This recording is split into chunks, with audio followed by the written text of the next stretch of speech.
Cher public, nous vous invitons à prendre place confortablement et à fermer la sonnerie de votre téléphone cellulaire. En cas d'incident, veuillez repérer les sorties de secours les plus près de vous. Bon divertissement. 1, 2, 1, 2.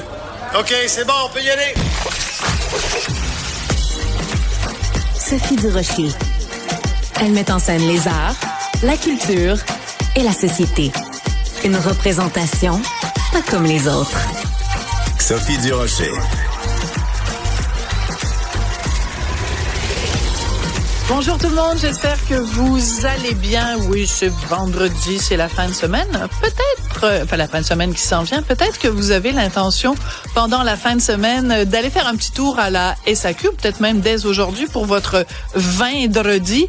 Alors, il y a quelque temps, quand il y avait des moyennes pressions à la Société des alcools du Québec, vous vous souvenez, toutes les succursales, sans exception, étaient vraiment placardé d'étiquettes pour faire pression sur, évidemment, pour nous sensibiliser, nous, les consommateurs, les citoyens, les contribuables, mais aussi pour faire pression, évidemment, sur le gouvernement et donc la direction de la SAQ dans le cadre de ces négociations syndicales-là. Maintenant que c'est réglé, il faut les enlever, ces autocollants-là. Et selon nos collègues du journal Le Soleil, ça coûte, en tout cas, plus de 60 000 $. Donc, on a Éric Duhem, qui est chef du Parti conservateur. Vous vous souvenez, il y a quelques années, il avait écrit un livre sur la Société des alcools. Il va être là dans quelques instants pour nous parler justement de, quand les syndiqués font ce genre de décision-là, quel genre d'impact ça peut avoir au point de vue monétaire. Donc, un peu plus tard dans l'émission, il y aura Éric Duhem. Bonjour, Cybèle Olivier, journaliste à La Recherche et alter ego. Tout à fait. Il y a des fois, ça marche, des fois, ça marche pas. Là, je suis en train d'essayer de travailler mon micro, faire en sorte de pouvoir le repluguer. Alors, c'est ça que je vais le rebrancher. Mais voilà. C'est drôle parce que t'as l'air d'une vedette rock. Tu sais, des fois, les vedettes rock, ils arrivent sur scène, là, puis sont là avec leur micro, puis là, ils sont là, ils disent « Bonjour, Montréal! » Bonjour, Sophie! Je vais vous parler avec le meilleur français que j'ai devant moi. Non, mais trêve de plaisanterie, Sophie, t'en as parlé. Stéphanie en a glissé un petit mot aussi avant l'émission. Je veux vous inviter à la maison à nous écrire aussi aujourd'hui pour avoir vos témoignages, parce que tu vas revenir avec un organisme de soutien aux proches aidants en oncologie sur cette histoire de Madame Evrel qui disait « Moi, quand je vais faire des soins en oncologie, j'ai envie d'être accompagnée. » Mais là, on a découvert depuis le début de la semaine que c'est pas partout que les patients peuvent être accompagnés. Mais qu'est-ce que c'est que cette histoire? C'est absolument épouvantable. Les pires moments de notre vie, on veut être accompagné. Alors, je vous invite à la maison à nous écrire, à m'écrire. Je vais vous lire pour me dire si ça vous est déjà arrivé, s'il y a un proche aussi dans votre famille à qui c'est arrivé que vous n'avez pas pu être accompagné à l'hôpital. On veut savoir quels hôpitaux. On sait que Santé Québec est en train de faire le tour depuis le début de la semaine, mais écrivez-nous 1-877-827-2346. Je vais prendre vos textos et vous lire plus tard dans l'émission.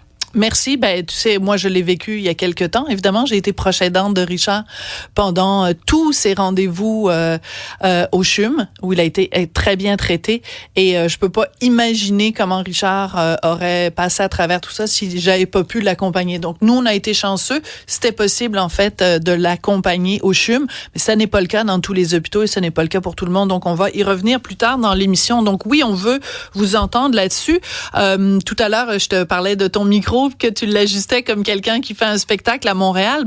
Est-ce que justement cette décision de la ville de Montréal d'empêcher les locations Airbnb à part pendant l'été, est-ce que ça peut avoir un impact sur les multiples événements culturels qu'il y a à Montréal chaque année? On va en parler avec Manuela Goya. Elle est vice-présidente développement de la destination et affaires publiques chez Tourisme Montréal. Madame Goya, bonjour. Bonjour Sophie, comment allez-vous? Moi, je vais très bien. C'est un plaisir de vous rencontrer.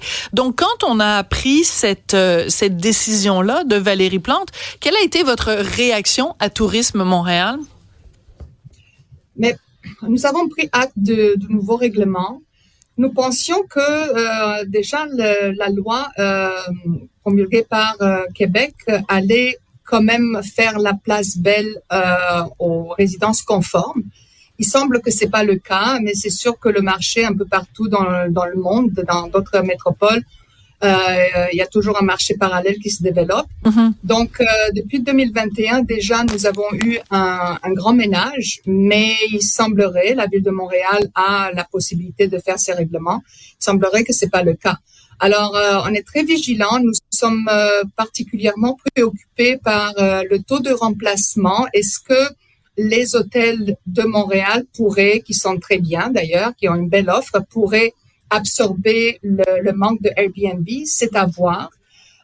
Donc, on est vigilant, on est sur tous les fronts pour voir si l'attractivité de Montréal est toujours de mise, parce que nous avons habitué nos touristes à l'ouverture puis au rayonnement de Montréal qui offrait quand même des hébergements diversifiés. Voilà, parce que ce qui est intéressant, c'est que très rapidement, après l'annonce de Valérie Plante, la ministre responsable du tourisme, Caroline Proulx, lui a réagi en disant que c'était pas une bonne idée parce qu'elle a accusé en fait la mairesse de chercher un coupable à sa propre inaction en termes de logement, et surtout elle a laissé entendre, la ministre du tourisme, que ça allait porter atteinte à la réputation de Montréal sur la scène internationale en tant que ville accueillante, que ville ouverte, que ville où il fait bon être un touriste. Est-ce que vous partagez les inquiétudes de la ministre du Tourisme? Dans un premier temps, oui. Tout à fait. C'est toujours le lot des changements de réglementation, des nouveaux règlements et tout ça, c'est partout pareil. Notamment à Barcelone, ils pensent abolir complètement les logements de type Airbnb, pardonnez-moi, en fait tout ce qui vient avec Airbnb, il y a d'autres bookings et ainsi de suite en 2029. Également Amsterdam, c'est juste 30 jours. Nous, ça va être 92 jours, mais Amsterdam, c'est juste 30 jours. Alors, j'ai l'impression qu'il y a des changements qui sièdent à chaque situation, à chaque métropole. Chez nous, il semble que c'est le cas à Montréal. Dans un premier temps, donc, pour répondre à votre question, oui, la réputation peut en souffrir. Maintenant, il faut, puis on travaille beaucoup, puis on va travailler. Je salue la mairesse qui nous a tendu la main pour travailler dans un comité permanent à la ville pour voir en toute transparence et vigilance comment ça va être appliqué et quelle est tout de suite en temps réel et utile la réaction des touristes. Parce que Madame Desrochers, on a mis beaucoup de temps, beaucoup d'énergie, beaucoup d'argent pour développer, par exemple, l'hiver. Oui, ben voilà. À Montréal, c'est ça. Même les Montréalais, nous sommes un peu réticents à sortir, mais depuis 3 ou 4 ans, nous avons des taux très intéressants d'augmentation pour justement décembre, janvier, février. Igloo Fest bat son plein. Montréal en lumière va être là. Oui. Donc il faut espérer. Peut-être on va avoir des pertes. Mais tout se calcule dans notre beau monde. Et nous avons quand même une destination très résiliente et bienveillante en bout de ligne. Mais tout se calcule. Mais c'est ça notre contrainte maintenant, voir comment le tourisme va réagir. Ouais, mais en même temps, excusez-moi de vous interrompre, mais vous l'avez dit, c'est qu'en effet, on l'a remarqué au cours des dernières années, Montréal a beaucoup misé sur le tourisme d'hiver. Donc, je trouve que c'est un petit peu contradictoire parce que d'un côté de la bouche, on dit aux touristes internationaux, hey, venez à Montréal en plein hiver parce qu'on a plein d'activités pour vous. L'Igloo Fest, c'est absolument génial. Montréal en lumière, il y a des dégustations, il y a plein de trucs. Mais en même temps, la ville de Montréal dit, ben là, vous pouvez pas, on va complètement couper l'offre de Airbnb, vous pourrez pas vous venir. Alors, je trouve que à la fois, on lance des invitations, mais on leur claque la porte en pleine face. Je trouve que c'est un peu contradictoire. Dans un premier temps, encore une fois, oui, ça peut être contradictoire. Il faut maintenant espérer, puis on n'a pas encore tout à fait des chiffres là-dessus, si le taux de remplacement d'Airbnb va aller directement. Normalement, non, mais peut-être il va avoir des pertes, mais certainement, il va avoir des pertes, mais voir si les hôteliers peuvent contenir la demande touristique.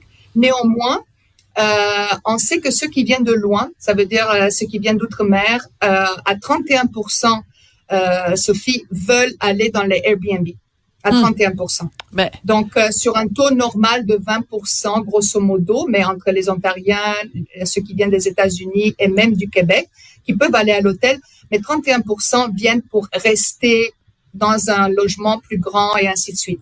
Donc, nous sommes un peu sur tous les fronts et nous sommes vigilants pour voir comment ce nouveau règlement, comme des plaques tectoniques, va bouger notre secteur en espérant que, de un, les hôtels puissent absorber, de deux, que le rayonnement et la réputation aussi, on travaille fort pour la réputation de Montréal.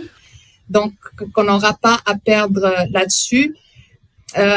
Bien calibrer aussi la demande et l'offre, ça va être important. Donc, on est vraiment sur sur tous les fronts pour améliorer ce qui peut être fait. Puis, en attendant la décision finale qui est le 24 mars avec le conseil de ville, on va certainement parler avec la ville pour mieux saisir les enjeux en présence. D'accord. Tu parlais de contradiction, Sophie. Oui, tu parlais de contradiction. Donc, il y a quelqu'un qui se sent contrarié, mais à l'inverse de ce que tu disais, Étienne de la Montérégie, qui dit, moi, je suis d'accord avec Valérie Plante parce qu'on ferme des Airbnb, ça donne 5 000 logements de plus en location à la ville. Il n'y a pas d'entente provinciale au fédéral pour construire quoi que ce soit. C'est 5 000 logements qui se fait en quelques semaines. Il faut savoir faire des choix en société. Donc, c'est pas tout le monde qui est d'accord ou qui est en désaccord même avec la proposition de Valérie Plante. D'accord, mais moi, la question que je veux vous poser, mais t'as un très bon point, en effet, puis on remercie l'auditeur qui dit ça. Par contre, Madame Goya, moi, je veux savoir, quand Valérie Plante a pris cette décision-là, est-ce qu'elle a consulté Tourisme Montréal? Est-ce que vous a prévenu qu'elle s'en allait vers ça? Et est-ce qu'elle s'est assurée que on allait minimiser justement l'impact sur, entre autres, le tourisme d'hiver? La réponse est oui. Nous étions en discussion déjà l'année dernière à partir du mois de novembre, décembre.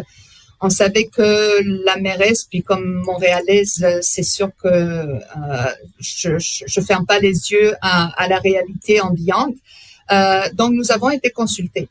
Et on savait qu'à un moment donné, la mairesse, selon la pression qu'elle a par ailleurs, elle pourrait intervenir là-dedans. Donc, à un moment donné, c'est sûr, il faut trancher, il faut prendre des décisions. Mais nous avons été consultés. Puis, encore une fois, je salue son ouverture pour nous consulter, pour continuer à travailler avec nous, parce que c'est pas en criant ciseaux qu'on peut tout régler. Puis, il faut faire attention aussi au marché parallèle. Qu'est-ce que vous appelez le marché parallèle? Oui. À trop contraindre le marché, on peut avoir un marché parallèle qui, lui, va être peut-être plus confidentiel que celui qui est maintenant. Donc, voilà. Il faut faire attention. Donc, les inspecteurs, ça, c'est une bonne chose parce que jusqu'à maintenant, il y avait 4 inspecteurs seulement à Montréal. C'est pas beaucoup. Maintenant, apparemment, il va y avoir 10. C'est bien. Et les amendes de $1,000 ou $2,000 par nuit, on l'espère que ça va être assez contraignant pour quelqu'un qui veut fauter. À Paris, par exemple, c'est 100 000 euros et tout ça. Donc, il faut aussi calibrer. Il faut vraiment mettre au banc ceux qui sont pas conformes. Ça, nous sommes d'accord. La loi doit être respectée et ça, c'est non négociable. Oui. Parce que ça aussi, ça peut nuire à la réputation de Montréal. Voilà, c'est ça. C'est qu'en fait, c'est un équilibre qui est pas évident à trouver. On veut que Montréal reste une ville attirante. En même temps, avant toute chose, il faut que les Montréalais aient envie de vivre et les moyens de vivre à Montréal. Donc, on veut pas non plus des prix de loyer qui sont des prix de fou. En même temps, on veut pas non plus, si on a des mesures trop restrictives, là, les gens vont se dire, moi, je veux pas respecter la loi, donc il va y avoir plein de logements faits en dehors de la loi de façon illégale, ce que vous appelez évidemment les logements parallèle. Donc, il faut tenir compte de tout ça. Et en même temps, on veut donner le goût aux gens de venir l'hiver. Est-ce que vous pensez, par contre, que le fait que ce soit uniquement, donc, du mois de juin au mois de septembre que les Airbnb vont être permis, est-ce que ça va continuer à aider le tourisme l'été et surtout les événements culturels qui ont en majorité quand même lieu l'été? Mais premièrement, en fait, contre mauvaise fortune, bon cœur, on salue quand même le fait que il y a 92 jours d'ouverture pour les plateformes. Ça coïncide avec, comme vous avez dit, les festivals, le Grand Prix aussi, parce que sinon, ça aurait été impossible. Nous avons calculé, s'il n'y avait pas de Airbnb et compagnie, on aurait été en surcharge dans les hôtels de à peu près 104%. Donc, invivable, donc impossible d'avoir du monde à Montréal. Bon. Alors, heureusement que quand même la pression va être autant sur les hôtels, c'est bien, mais Airbnb est là aussi pour pallier à la demande. Donc, le 92 jours vous satisfait. Une inquiétude quand même pour le tourisme d'hiver, pour résumer. Manuela Goya, je rappelle que vous êtes vice-présidente de développement de la destination et affaires publiques chez Tourisme Montréal. Moi, j'ai assez hâte à Montréal en lumière. C'est un de mes événements préférés dans l'année. Donc, espérons que pour les années à venir, il n'y aura pas trop d'impact parce que c'est un événement vraiment chouette. Merci beaucoup, Madame Goya. Merci à vous, Sophie. Au revoir. Merci. Bon week-end. Bye bye.